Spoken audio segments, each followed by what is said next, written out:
ഈ നീറ്റ് കഴിഞ്ഞ അവസ്ഥ നിങ്ങൾക്ക് അറിയുന്നുണ്ടാവുമല്ലോ. എൻ്റെ ഫ്രണ്ടൊക്കെ പറഞ്ഞത് എക്സാം ഹാളിൽ നിന്ന് തലയിറങ്ങി എന്നുള്ള ആ സിറ്റുവേഷനാണ്. 2 ഇയേഴ്സ് കണ്ടിന്യൂസ് ആയിട്ട് അതിനെ സ്പെൻഡ് ചെയ്ത് പഠിച്ച ആളുകളാണ്. പക്ഷെ ഇവിടെ ഈ നീറ്റിന് ഇങ്ങനെ ടൈറ്റ് കോമ്പറ്റീഷൻ ആവുമ്പം അവർക്കും സീറ്റ്സിൻ്റെ ചാൻസ് പറയും. അപ്പോൾ എന്താണ് ഇനിയുള്ള ബെസ്റ്റ് ഓപ്ഷൻ? അതൊരു പുറത്ത് കൺട്രീസിൽ പോയി പഠിക്കുക എന്നുള്ളത് തന്നെയാണോ? ഇപ്പോൾ നീറ്റിൻ്റെ ഒരു കാര്യം പറയുകയാണെങ്കിൽ നമ്മളെ ഇന്ത്യയിൽ മെഡിക്കൽ കോളേജിൽ MBBSന്റെ സീറ്റ് എന്ന് പറഞ്ഞാൽ നിങ്ങൾക്കറിയാം വളരെ കുറവാണ്. ആ ഒരു നീറ്റ് എക്സാമിൻ്റെ ആ ഒരു ഡേനെ ഡിപ്പെൻഡ് ചെയ്യും. അത്രയും ടാലന്റഡ് ആയിട്ടുള്ള കുട്ടികൾക്കും ചിലപ്പോൾ നന്നായിട്ട് പെർഫോം ചെയ്യാൻ പറ്റും. ആ ടൈമിൽ ഒരു എന്തെങ്കിലും പ്രശ്നം ആ ഒറ്റ ദിവസത്തിന്റെ കാരണം അവർക്ക് ആ ഒരു ഡ്രീം മാറ്റി വെക്കണ്ട.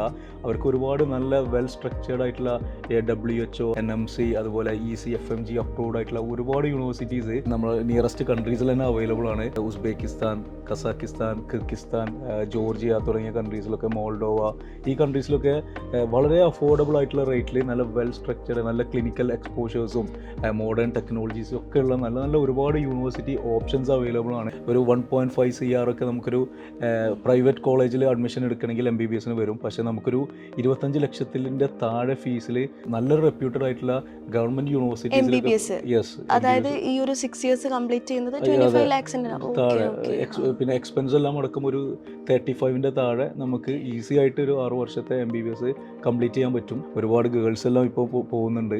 അപ്പം ശരിക്കും MBBS പുറത്ത് പോയി പഠിക്കുന്നത് ഇപ്പോൾ നല്ലൊരു ഓപ്ഷൻ തന്നെയാണ്.